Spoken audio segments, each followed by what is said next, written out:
નમસ્કાર મિત્રો, ગ્રંથ નિર્માણ સ્ટડી પોઈન્ટ ચેનલમાં તમારું હાર્દિક સ્વાગત છે.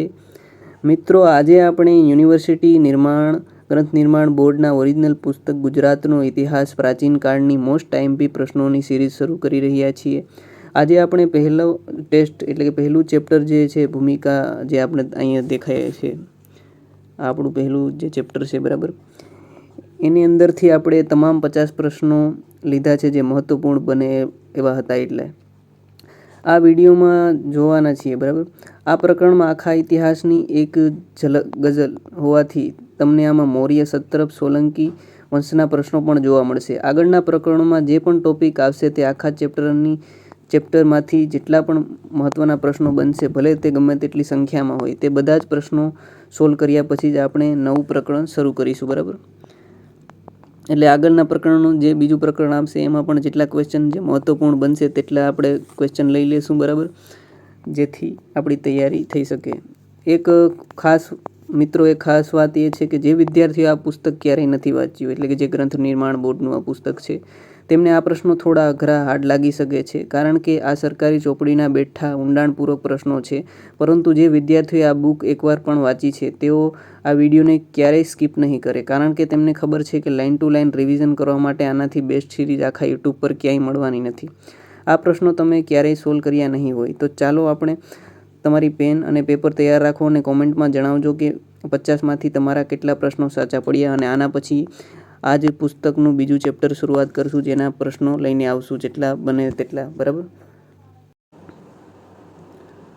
તો પહેલો પ્રશ્ન, હાલ શેકાઓથી જેને ગુજરાત તરીકે ઓળખવામાં આવે છે તે પ્રદેશને આ વર્તમાન નામ છેક કયા કાળના અંતભાગમાં લાગુ પડ્યું? તો જવાબ આવશે બી, સોલંકી કાળ. શરિયાત વંશના શાસનકાળ દરમિયાન આ પ્રદેશ કયા નામે ઓળખાતો હતો અને તેની રાજધાની કઈ હતી? આનર્ત કુશસ્થળી. શરિયાત વંશની રાજધાની કુશસ્થળી, જે સમય જતાં દ્વારવતી અને દ્વારકા નામે પુનઃનિર્માણ પામી, તે કયા કાલખંડની ગણાય છે? આધ ઐતિહાસિક કાળ. મૌર્ય કાળથી ગુપ્ત કાળ દરમિયાન સૌરાષ્ટ્રને કયા નામે ઓળખવામાં આવતું અને તેનું પાટનગર કયું હતું? સૌરાષ્ટ્ર ગિરિનગર. ક્ષત્રપ કાળ ઈસવીસન 23 થી 400 દરમિયાન આ પ્રદેશના જુદા જુદા ખંડ કયા નામોથી ઓળખાતા હતા? સૌરાષ્ટ્ર. તો મિત્રો જવાબ આવશે સૌરાષ્ટ્ર, કચ્છ, આનર્ત અને સ્વભ્ર. ક્ષત્રપ કાળ બાદ સમય જતાં કયા નામનો સીમિત અર્થ ધરાવતું થઈને તે માત્ર ઉત્તર ગુજરાત પૂરતું મર્યાદિત થયું? તો જવાબ આવશે આનર્ત. ચીની પ્રવાસીઓની નોંધ પરથી માલુમ પડે છે કે મૈત્રક કાળ 470 થી 700 દરમિયાન કયો પ્રદેશ પ્રાય લાટ નામે ઓળખાતો હતો? તો જવાબ આવશે બી, સમગ્ર સૌરાષ્ટ્ર ઉત્તર ગુજરાતનો સમાવેશ કરતો પ્રદેશ. દક્ષિણના રાષ્ટ્રકૂટોએ પોતાની સત્તા દક્ષિણમાં ગુજરાતમાં પ્રસારી ત્યારે અનુમૌર્ય કાળ 788 થી 942 દરમિયાન લાટ નામનો અર્થ કયા પ્રદેશ માટે રૂઢ થયો હતો? તો મિત્રો જવાબ આવશે દક્ષિણ ગુજરાત.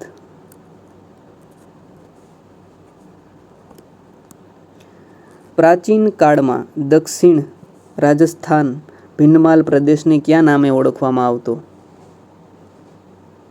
તો જવાબ આવશે મિત્રો 9માં ગુર્જન દેશ. 10મી સદીમાં કયા શાસકે પોતાની સત્તા સત્યપુર મંડલ ઉપરાંત સારસ્વત મંડલ પર પ્રસારી ત્યારથી જ ગુર્જન દેશ નામ હાલના ઉત્તર ગુજરાતનું નામ પડવા લાગ્યું? તો જવાબ આવશે મૂળરાજ સોલંકી. સોલંકી કાળ ઈસવીસન 942 થી 1304 દરમિયાન સોલંકી સત્તાના વિસ્તારની સાથે ગુર્જન દેશ કે ગુજરાત નામ કોને માટે પડતું હતું? તો જવાબ આવશે હાલના સમગ્ર ગુજરાતને. કયા વંશના શાસનકાળ દરમિયાન અર્થાત 13મી સદીના આ પ્રદેશ માટે ગુજરાત રૂપ પ્રચલિત થયું? તો વાઘેલા સોલંકી વંશ. બ્રિટિશ કાળ દરમિયાન વહીવટી દ્રષ્ટિએ ગુજરાત અનેક જિલ્લાઓ અને એજન્સીઓમાં વિભાજિત થયું, પરંતુ કઈ દ્રષ્ટિએ તેનું અસ્તિત્વ અબાધિત રહ્યું? તો કે સાંસ્કૃતિક અને ભાષાકીય. 1947માં ભારત આઝાદ થયું તે પછી શરૂઆતમાં ગુજરાતમાં કયા પ્રદેશોનો સમાવેશ ગુજરાત રાજ્ય તરીકે સંકલિત જિલ્લાઓમાં થયો ન હતો? તો થયો હતો અને થયો ન હતો. આ થયો હતો, બરાબર, આ પણ થયો હતો, આ પણ ન થયો હતો. એટલે કે જવાબ આવશે એ વાંસવાડા, ડુંગર અને આબુ. આઝાદી પછી ગુજરાતના કયા દક્ષિણ જિલ્લાનો સમાવેશ ગુજરાતના જિલ્લા તરીકે સંકલિત કરવામાં આવ્યો હતો? તો મિત્રો જવાબ આવશે ડાંગ જિલ્લો. નીચેનામાંથી કઈ નદીના કાંઠે આવેલો પ્રદેશને પ્રાચીન કાળમાં સારસ્વત મંડલ તરીકે ઓળખવામાં આવતો? તો આના સારસ્વત મંડલ તરફથી સરસ્વતી. પ્રાચીન કાળમાં નદીઓના નામે ઓળખાતા પ્રાદેશિક વિભાગોમાં સાબરમતી નદીના કાંઠાનો પ્રદેશ કયા નામે પ્રચલિત હતો? સ્વભ્ર. સાબરમતી સ્વભ્ર. મહી નદીના કાંઠાની આસપાસનો પ્રદેશ પ્રાચીન કાળમાં કયા નામે ઓળખાતો હતો? મહી. તો માહી. પ્રાચીન કાળમાં નર્મદા નદીની આસપાસ રેવાખંડ પ્રદેશને કયા નામે ઓળખાતો હતો? તો મિત્રો 19માં ભૃગુ ક્ષેત્ર. મિત્રો આ પુસ્તકના આધારે નીચેનામાંથી કયા ક્ષેત્રો તીર્થક્ષેત્ર તરીકે જાણીતા હતા? 1, 2, 3 એટલે કે આપેલ તમામ. પ્રાચીન કાળમાં ભૃગુ ક્ષેત્રની દક્ષિણે આવેલી તાપી ક્ષેત્ર સુધીના પ્રદેશોનો સમાવેશ કયા પ્રદેશમાં થતો હતો અને તેનું પાટનગર કયું હતું? તો જવાબ આવશે એ અપરાંત અને પાટનગર સુરપારક. ક્યારેક આ બુકમાંથી બેઠી લાઈન પૂછી લે છે અને ખાલી જગ્યા પૂછી લે છે. તો આપણે પુસ્તક ઉપરથી ઇતિહાસ એ અતીતનો શક્ય તેટલો ખાલી જગ્યા ઉપલબ્ધ વૃતાંશ છે. તો શું આવશે મિત્રો? પ્રામાણિક વૃતાંશ ઉપલબ્ધ. ઇતિહાસના રાજકીય પાસા ઉપરાંત સાંસ્કૃતિક ઇતિહાસના નીચેનામાંથી કયા પાસાઓનો સમાવેશ થાય છે? તો જવાબ આવશે 23માં આપેલ તમામ. સામાજિક, આર્થિક, ભાષા, લિપિ, સ્થાપત્ય શિલ્પ, લલિત કલા. અતીતના વૃત્તાંતમાં આપણે જેમ જેમ પાછળ જઈએ છીએ તેમ શાની સામગ્રી ઘટતી જાય છે? મૌખિક વાર્તાઓની, ભૌગોલિક સાધનોની કે સાધનોની સામગ્રી. ઠીક છે. ભારતનો ઇતિહાસમાં કયા સમય રેખામાંથી ઇતિહાસની સમય મર્યાદા ચોક્કસપણે અંકી શકાય છે? તો જવાબ આવશે ભગવાન બુદ્ધ તથા મહાવીર સ્વામીના સમકાલીન મગધ નરેશ બિંબિસાર રાજ્યકાલથી. જે કાલખંડમાં કોઈ ચોક્કસ સમયાંક કરવું શક્ય નથી અને જેમાં હજી પણ આપણે અભિલેખિત સાધનોનો ઉપયોગ નીવડતો નથી તે કાલખંડને કયો કાળ કહેવામાં આવે છે? તો જવાબ આવશે આધ ઐતિહાસિક કાળ. જે કાળમાં લેખન કલાની શોધ થઈ ન હતી, આથી અવશેષોને મુખ્યત્વે પાષાણ ઓજારો જ ઉપલબ્ધ થાય છે અને કોઈ પ્રકારના અભિલેખો મળતા નથી તે કાળને શું કહે છે? પ્રાગ ઐતિહાસિક કાળ. બરાબર, આમાં કોઈ અભિલેખો ઓજારો નથી મળેલા. ગુજરાતના ઇતિહાસમાં પ્રાચીન કાળનો આરંભ મુખ્યત્વે કયા કાળથી માનવામાં આવે છે? તો જવાબ આવશે મૌર્યકાળ. શ્રીલંકાના કયા બૌદ્ધ સાહિત્યમાં સિંહપુરના રાજપુત્ર વિજય તેના સાથીઓએ અહીંથી સમુદ્ર માર્ગ લંકાદ્વીપ જઈ ત્યાં કરેલા વસવાટનો આનુષંગિક વૃતાંશ મળે છે? તો દીપવંશ અને મહાવંશ. આ જે રાજા પુત્ર વિજય હતો ને એને કાઢી મૂક્યો હતો, પછી શ્રીલંકા ગયો એના સાથીઓ સાથે. શ્રીલંકાના બૌદ્ધ સાહિત્યના આધારે ભગવાન બુદ્ધના પરિનિર્વાણ સ્મારક કયા બે પ્રદેશો વચ્ચે છે? તો શ્રીલંકા અને સૌરાષ્ટ્ર. ઠીક છે. મૌર્યકાળ પછીના કાળમાં ગુજરાતમાં કયા વિદેશી રાજાઓનું શાસન હોવાનું તેમના સિક્કાઓ પરથી જાણવા મળે છે, જેને અનુમૌર્ય કાળ કહે છે? તો ભારતીય યવન રાજાઓ એટલે કે ઇન્ડો ગ્રીક. સત્રપ તરીકે ઓળખાતા શક રાજાઓના દીર્ઘ યશસ્વી કાળ કયો ગણાય છે, જેના ઇતિહાસના સાધનોના સિક્કા ખાસ નોંધપાત્ર છે?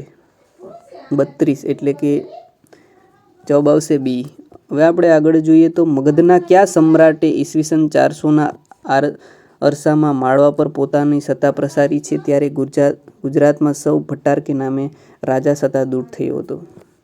તો જવાબ આવશે મિત્રો 33માં ચંદ્રગુપ્ત વિક્રમાદિત્ય ભટ્ટાર કે. 34માં ક્વેશ્ચન, ગુજરાતમાં અનુસત્રપ કાળનો સમયગાળો કયો ગણાય છે મિત્રો? તો જવાબ આવશે મિત્રો 34માં ક્વેશ્ચનમાં એ. સત્રપોએ લગભગ 4.5 સેકા રાજ કર્યું હતું, એટલે કે 400 વર્ષ સુધી. એ આગળ આપણે હજી જે પ્રકરણ આપશે સત્રપોનું એમાં પણ ક્વેશ્ચન આવશે. કયા ગુપ્ત શાસકે ગુજરાતમાં પોતાની સત્તા પ્રવારતી ત્યારથી જ ગુજરાતમાં ગુપ્ત કાળનો ઉદય થયો હતો? કુમારગુપ્ત એકલા. ગુપ્તકાળના અંત પછી ગુજરાતમાં કયો દીર્ઘ યશસ્વી કાળ પ્રવર્ત્યો, જેનું પાટનગર વલ્લભી હતી? તો મિત્રો મૈત્રક કાળ. પછી છે મૈત્રક સત્તાના અસ્ત પછી દક્ષિણ તથા મધ્ય ગુજરાતના કયા શાસકોનું શાસન રહ્યું, જ્યારે ઉત્તર ગુજરાતમાં ચાવડા વંશની સત્તા સ્થપાઈ હતી? રાષ્ટ્રકૂટો. મૈત્રક સત્તાના અસ્ત પછી અને સોલંકી કાળ પહેલાના સમયગાળામાં કયા નામે ઓળખવામાં આવતા? આ સમયગાળાને કયા નામે ઓળખવામાં આવતા? તો જવાબ આવશે 38માં અનુ મૈત્રક કાળ. આની અંદર જ આપણે જોવા મળે છે સત્રપો, ઠીક છે, શકો. પાટણના સોલંકી રાજાઓના શાસનોનો દીર્ઘ યશસ્વી કાળ કયો હતો, જે મૂળરાજ એકલાથી ઈસવીસન 1244 સુધી અને તે પછી વાઘેલા સોલંકી શાસન કર્યું? તો મિત્રો 39નો જવાબ આવશે 39C. સોલંકી કાળ દરમિયાન ગુજરાતનું કયું રાજ્ય પશ્ચિમ ભારતનું એક શું બન્યું હતું, જેથી સોલંકી કાળનો ગુજરાતનો સુવર્ણકાળ થયો? સુવર્ણકાળ ગણાય છે. તો મિત્રો 40માં જવાબ આવશે મહારાજ્ય કે સામ્રાજ્ય. સોલંકી વંશનો શાસનનો અંત આવતા ગુજરાતમાં કોની હુકુમત પ્રવર્તી અને ગુજરાતના ઇતિહાસમાં પ્રાચીન કાળનો અંત આવ્યો? તો જવાબ આવશે દિલ્હી મુસ્લિમ સુલતાનો. રેડી. હવે આગળ આપણે જોઈએ મિત્રો પ્રાગ ઐતિહાસિક તથા આદ ઐતિહાસિક સંસ્કૃતિઓની માહિતી મુખ્યત્વે કયા સાધનો અને ઉપલબ્ધ થાય છે? તો જવાબ આવશે મિત્રો સી પુરાવશેષો. એમાં શું આવશે? પાષાણ, પકવેલી માટી, ધાતુઓ વગેરે. કયા શિલાલેખો પરથી ગિરિનગર સુદર્શન તળાવ પુનર્નિર્માણની ઐતિહાસિક માહિતી મળે છે? જવાબ બી. પછી છે 44મો પ્રશ્ન, કયા શાસકોના તામ્રપત્રો પરથી એ રાજાઓની વંશાવલી તથા કાલગણના સાલવારી તારવી શકાય છે? તો મિત્રો જવાબ આવશે મૈત્રક.